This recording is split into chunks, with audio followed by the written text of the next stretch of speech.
Hello guys, welcome back to What Is This Weapon? If you've been following along over on social media, you will have seen a number of people guess that a given firearm is in fact cake. Well, this time they're right. And I can prove it too. Right down the middle. Feels a bit sacrilegious. I'm sorry, Emily, sorry for destroying your beautiful cake, but you can in fact see that this is genuinely some cake. I'm not going to eat it. I've heard of some slightly dubious ingredients that went into making this for this purpose. However, it is actually pretty detailed. So what we have an ejection port here, lovingly fashioned from some sort of icing. Serrations on the slide here for cocking the weapon. There's even this feature on the back, which you might have guessed. It is in fact a form of grip safety. We've got, well, more sort of serrations or texturing on the grip here. There's a hint of a logo here, which we might be seeing in more detail in a moment. And then some of the more sort of gross features like trigger guard. There's even a trigger in here as well. But I don't know if you can see this, but we've even got a little serial number on here as well. Now, I think chocolate, some sort of chocolate in there. And I'm getting a sort of a Russian vibe to this one. I think we should show you what this thing is really based on. So, hopefully, as well as guessing correctly cake, some of you also guessed correctly what the cake was based on. And it is in fact Russian, as I hinted just now with the cake version. This is the SR-1M, M usually meaning modernized, and the same applies in this case. Pistol. It's an 18-round pistol. Fairly high capacity, even by very present day standards. This isn't a brand new design, but it's not that old either. We're talking early 90s for the original version, but high capacity is not the primary thing about this. The primary thing about this is armor piercing. You can think about this pistol as a Russian equivalent of the FN-57, with its potential to be an armor piercing pistol or handgun. And that's by virtue of its ammunition. Of course, the 5.7 ammunition has a particular armor-piercing load with a hard penetrating core that will defeat soft body armor. This is the same sort of idea. Something in a pistol format that will defeat some body armor. You're never going to get enough velocity out of a very short pistol barrel to defeat full-on ceramic plates or something of that nature. But for police use, security services, which is really what this is intended for, you might get there. So a bit more on that in a moment. So we've got our 18-round magazine. There's an interesting feature on this that I'll have to show you in a bit more detail in a moment. But looking at the magazine, we can see a couple of unusual features. There's a tab here attached to the follower, moving up and down there. That's not massively unusual, things that activate a hold open device on a pistol. You might have seen something similar to that before. This quite chunky tab here is significant as well. I'll show you what that does and how it works in a little bit. You'll see that's on this magazine, the finish has been scrubbed completely off, so you know that that's engaging with something inside the gun. Now, we don't have an inert or live version of the round to show you, but this is, as it says on the grip here, 9 by 21 millimeters, so a 21 millimeter long cartridge case, not to be confused with the IMI 9 by 21. So that, I believe, was conceived as a legally different 9 by 19 9 millimeter parabellum, the standard, the most common, well, a very common pistol round. In Italy, for one, you can't own military calibers, so the 9 by 21 round, I think, was created for that reason. This is not that, and it's not interchangeable with that either. So though it's the same metric designator, 9 by 21 millimeters, the rounds are not interchangeable. This was developed on a completely different path in Russia, specifically for, well, a whole suite of different rounds, actually. Its most famous round would be the SP-10 the round designated SP-10. That's the steel core armour piercing. So the armour piercing ability of this is simply a hardened steel core, quite a traditional way to do it. We'll find you a picture of the round in question. It's got a little sort of nipple on the nose of the bullet, looks a little bit wacky, and that is your steel penetrator. So we can't show you the rounds, but we can show you the pistol. It's notably a very chunky design, lent itself rather well to being rendered in cake form. Some conventional features. We have a push-button magazine release here. Now, this was first developed in the 1980s by Pyotr Serdyukov. Terrible pronunciation, I apologize for that. Another terrible pronunciation incoming, Sinitokmash, which is a sort of compressed, sort of abbreviation or a portmanteau, if you like, of a very complicated phrase in Russian that will appear here. I'm not even going to attempt to say. So that's a research and development facility in Klimovsk in Russia. So Serdyukov came up with a prototype design. Looks a little bit different to this, quite a lot different to this actually. But he patented the mechanism in here that we're going to show you towards the end of this video. Really quite a massive slide. The whole proportions are, I mean, it's just a huge chunky pistol. It's almost like a giant Makarov, which is, I guess, unsurprising given its heritage. The frame is not strictly polymer. It is largely glass reinforced polymer, polyamide, I should say. It's molded over the frame. You get a better look at this when I take it apart a bit later. So it's a little bit unusual. It doesn't make it that much lighter. It's lighter than it would be if the whole frame was steel. Conventional features, we do have that magazine release, just a push button. Now the first version that emerged in the early 90s was slightly weird. I believe it's a pull tab system. So you finger and thumb pull out and the magazine drops out. It is reversible. There's this plug here, which again appeared on our cake. That was not the mag catch, that was actually just a plug so that you can pop that out, swap the mag catch around and operate it left-handed. It's conventional in the fact that it has a hammer.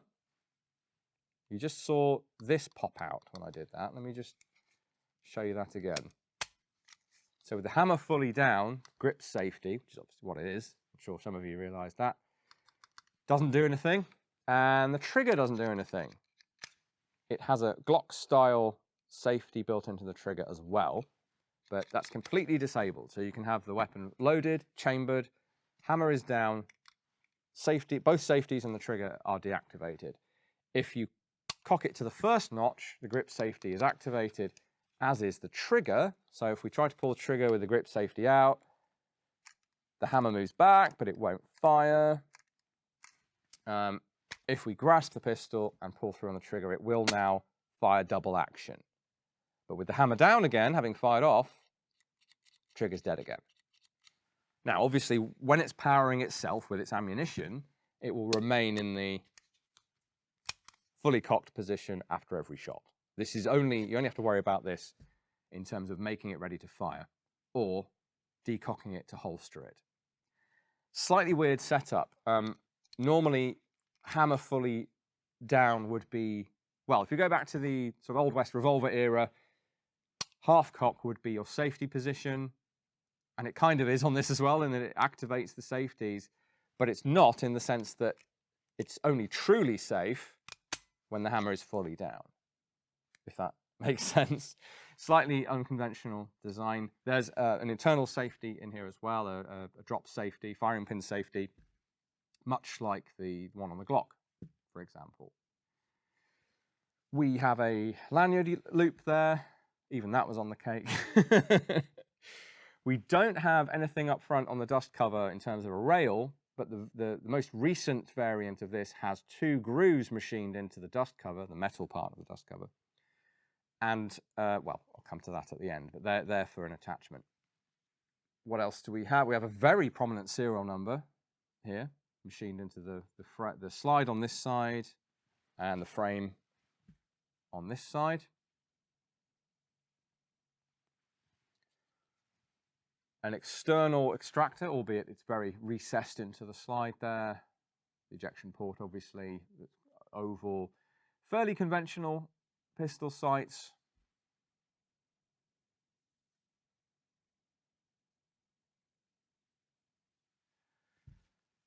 And before we go any further, I gestured at what might have been a logo on the cake version. That's actually this. So this owl here, it's on both sides. This is on a number of the products from the Klimovsk factory, whose name shall not be spoken, by me anyway. And it's an owl.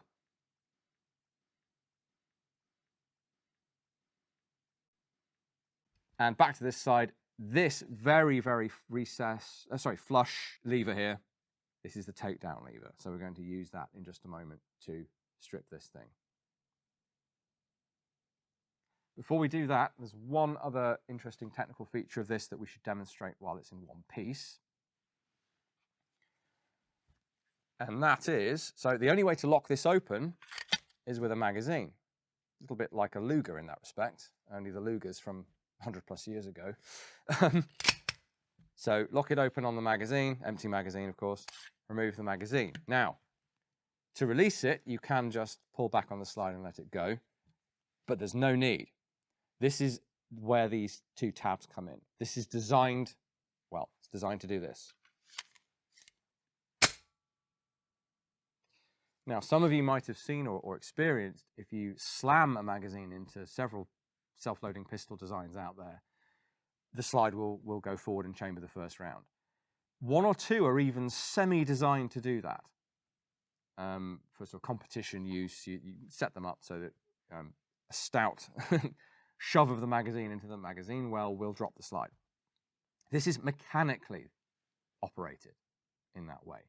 Best way to show you is to take it apart, as I keep alluding to, but just bear in mind that little follower tab and that fixed tab there. They are how the magic happens, as it were. Okay. Let's see if I can show you how this comes apart. The easiest way to do this is to, again, insert a fresh magazine. Lock it open.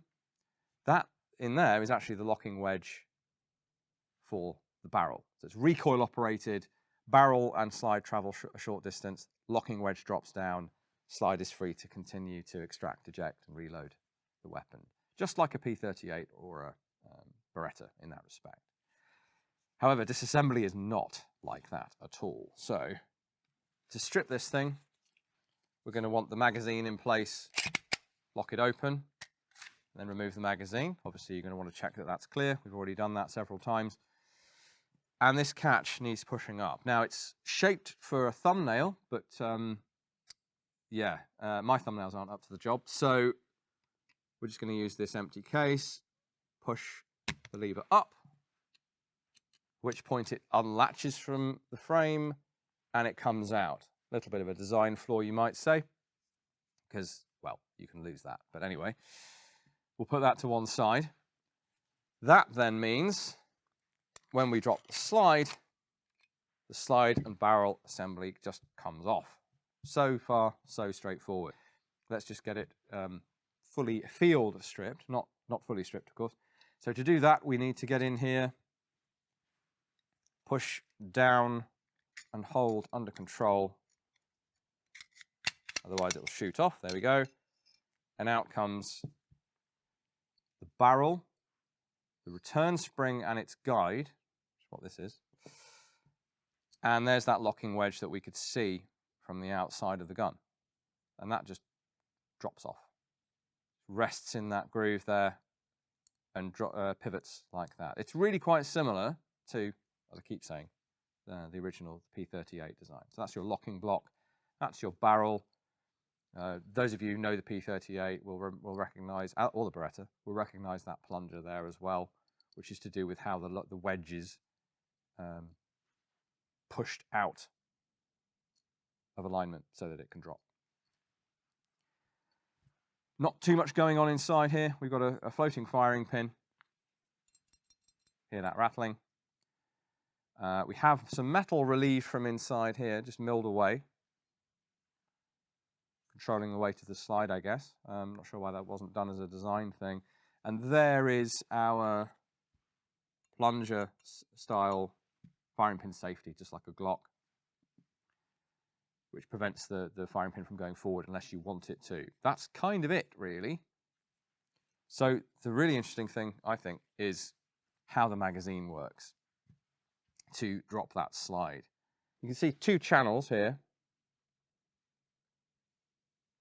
within which these two bits ride that I showed you earlier. So the housing for the follower tab and this solid tab here, they ride in those channels. At the top of those channels, which I think with the right lighting we can probably show you, are the front and rear of a lever. And then there's a pivoting part at the front of said lever. And these two parts interact. So our hold open device, our thing that holds the slide open when it's empty, is actually on the outside. So we put our empty magazine in, and if you watch this slot here, you'll see that hold open device pop up. That physically holds back the slide if it's empty. So whether I pull the slide back empty or whether the gun runs dry having fired, that tab pops up, holds open your slide. So that pops up and engages with that cut in the slide. That's fairly straightforward. It's just a bit of metal holding back another bit of metal. To stop that happening, you want rounds in the magazine, of course. So just got an empty 9mm case here. It's not the right ammunition, but it will do the job. Pop that in there. That holds down that follower tab, which means it can't stick up, which means if we watch that slot again, nothing happens. So if this was a loaded magazine, the slide would be free to operate. It wouldn't get held back. Now, if that is activated, so let's just activate it again, as a reminder of where it is. There. So empty magazine, tab pops up. Now with the slide holding it in place, it stays up. So I can take the magazine off. Imagine that staying put. It won't, but imagine it's still sticking up. What's happening when we insert the magazine is this shiny tab here is traveling up that channel, hitting the end of that lever, because that thing that pops up is only one end of a lever, and it's popping up this end, dropping down the back end. Slide slams forward. Simple as that. So I think that's a really interesting design decision. There are only two other firearms I know of that do the fresh magazine closes the bolt or releases the slide thing. One is the EM2 rifle, British rifle, that I've done a fair bit of research into. So you rock the magazine in, the bolt goes home on that. And the Mauser 1906/08 pistol, which we don't have one of those, perhaps surprisingly to those of you who know the breadth of this collection, we don't have one. It's loosely broom handle configuration, but a completely different design, and that has the same, I don't know how it's actuated actually, come to think of it. There's a Forgotten Weapons video that explains it. Magazine in, closes the slide there as well. So this is one of only 3 I know of that does that. Why would you want that feature? Well, it does slightly speed up your reload. If you've got a drop-free magazine, which this does, and you've got the ability to magazine in, slide closes, you can immediately be into your pistol shooting grip, ready to shoot. 1980s design originally. There does not appear to be official interest until the 90s, until the KGB has become the FSB. But the FSB are one of the customers for this thing, so it's kind of finessed around their requirements. Now, there are lots of Soviet and Russian weapons out there, pistols in particular, that people will sort of say, oh yes, KGB or FSB. This is one of them. So high capacity, rapid reload, somewhat compact and concealable, but it's a fair old chunk of steel and plastic. It's no PPK or it's no Makarov for that matter. The military, for their part, dropped out early on, or rather never really took interest, because they were moving already in the 90s toward the 9x19 cartridge type. So they weren't interested in this new sort of boutique caliber, and if you don't want the cartridge, then there's not much point adopting this slightly wacky pistol design, so the military didn't do that, but the security services were interested. So as well as the FSB, we have the FSO, the Russian State VIP Protection Service, and sort of SWAT police type units, OMON, SOBR. So in theory, quite widely used. So this development history leads to some different names. So we have Gyursa, which is the initial name for this, and is still, I believe, the name for the 9x21 round. And then the SR-1, SR, I believe, standing for Special Development. But then the FSB, I believe, called it the Vector with a K. I also mentioned this is the SR-1M, the modernized form, different magazine catch, a couple of other tweaks made to it. There's also the SR-1MP. Now that is the version with the 2 grooves on the dust cover, and onto that attaches a Picatinny rail adapter, and it's a kit. It also comes with a threaded barrel to replace the ordinary barrel, and that gives you a pistol with a suppressor that can take a light or other accessory underneath. Really makes for a big, chunky, heavy package, but that is still offered for export because this is a commercial offering as well as being used internally in Russia. Confusingly, there's also an SR-1PM, not MP, and that is the same gun redesigned for blowback operation. So no locking wedge, locking the thing shut briefly, just operating based on obviously a spring, but on the mass of the slide. So if you find a picture of one of these, you'll notice that the takedown lever, disassembly lever, is a very different shape, but it's a hard spot. It's more of a squarish shape, works differently. Don't have one to show you. And the slide is actually a completely different design. These slab sides are even more slab-sided, so the serrations are taller. The cuts on here are different as well. It's just a big old heavy slide, almost like a high point or something of that nature. Now that was developed for ease of rapid conversion to training ammo. The breech being unlocked, that made it easier to do that. So I mentioned armor piercing. You're probably wondering what it can pierce. Well, one of my references for this is Max Popyenka's site, modernfirearms.net. And Max says the SP-10 round is designed to deal with targets in bulletproof vests or hiding in cars, etc. Capable of near to 100% penetration of 30 layers of Kevlar. So standard, I think level 3A is 26 layers of Kevlar in the West. Plus up to 2.8mm titanium plate at 100 meters. That's apparently the capability of this. Or a steel helmet at 100 meters. So if that's correct, that's not inconsiderable for a pistol round. Now, as a multi-purpose firearm, there are other loads available for this other than the SP-10 steel core. We have the SP-11, standard lead core, just ball ammunition. We have SP-12, which is expanding. I haven't seen the design of that. It's not quite a hollow point, I don't think, but it is expanding nonetheless. And we have an SP-13, which is tracer, pistol tracer rounds. Not that common. I'm not sure of the intended use of those. But the sort of iconic round for this is that SP-10 steel core with its armor-piercing capability. In order to achieve the armor-piercing capability of, well, one of the loads for this pistol, it's operating at a pretty high chamber pressure. And I think that's evident in footage that you can see of people shooting this thing. It's probably in the ballpark of 10mm auto, something like that. A fair handful, not excessive to the point of being uncontrollable by any means, but more than 9x19, maybe a bit snappier than 45 ACP.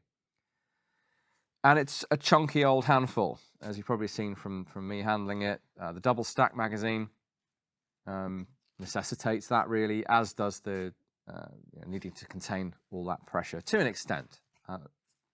So, is it effective? I don't know. Ask the FSB. Thanks for watching, guys. Hope you enjoyed this one. As always, you can play along over on Facebook or Instagram, guessing what it is that we're going to end up revealing on the video series. Or you can just carry on watching just the videos. We don't really mind which you do. Also, check out our website, any events that we happen to have coming up. At the moment, the main thing is our exhibition Reloaded, which is a temporary exhibition featuring decorated firearms of, well, all eras really, but there's some pretty interesting stuff in there. Gold-plated Kalashnikov, There's a gold sterling as well, for those of you who aren't so interested in the AK side of things. The Art Deco Baby Browning that we covered the other week on the channel, and a lot more besides. So please do come and check that out. It's on until the end of June. That's if you're in the UK, of course. In any case, we thank you again for watching the series, and we'll see you again next week.